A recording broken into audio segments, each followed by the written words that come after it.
After an invitation and a summon, the Chief of Army Staff, General Atahiru Ibrahim, appears before the House Ad Hoc Committee on Arms and Ammunition Control. The committee is reviewing the purchase, use and control of arms, ammunition and related hardware by military, paramilitary and other law enforcement agencies in Nigeria. The Chief of Army Staff begins by explaining why he failed to honor previous invitations.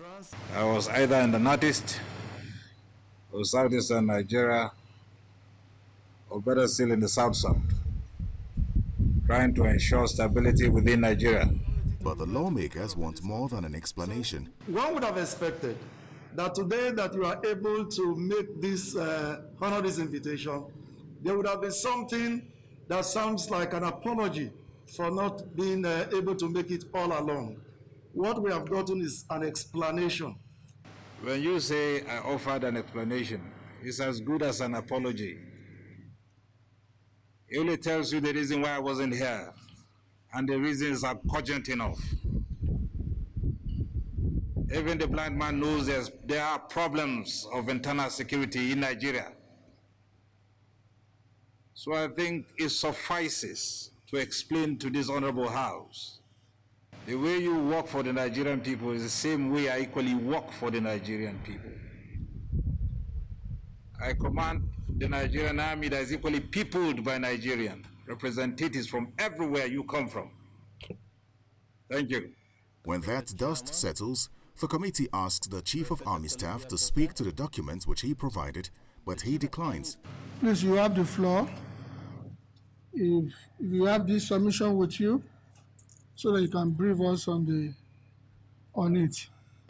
The submission before you speaks to the report before you. It is an executive summary. It is very self-explanatory to the extent that it has been periodized. The Chief of Army Staff, who has barely settled into office, does not agree that he should be responsible for purchases which he did not make. The period for which you wanted this report, having been summarized in the executive summary, explains whatever details you will require. Issues of procurement that you so demand to get to know were done by specific individuals. I would rather prefer you call these individuals to better explain to you very specific issues. Your appointment, we congratulate your appointment. That is the well-deserved appointment. But when the parliament call you, it should be civil. When the parliament call you, you should respect the parliament and address the issue within the parliament. We know that those individuals that were holding those positions were holding it under you, even under your predecessor. Of any investigation. The lawmakers are also furious that the Chief of Army Staff has refused to follow its procedures and adopt the document which he presented. What he has presented, he has presented to us an evidence, but he has to own it up, and it has to be on oath. And Mr. Chairman, distinguished colleagues, it is not the Chief of Staff that will tell us how to do our job. It is wrong.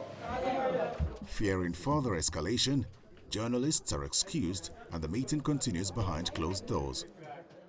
About 45 minutes later, the meeting ends and the lawmakers say the Chief of Army Staff has agreed to provide them with necessary information. Terry Ikumi, Channels Television News.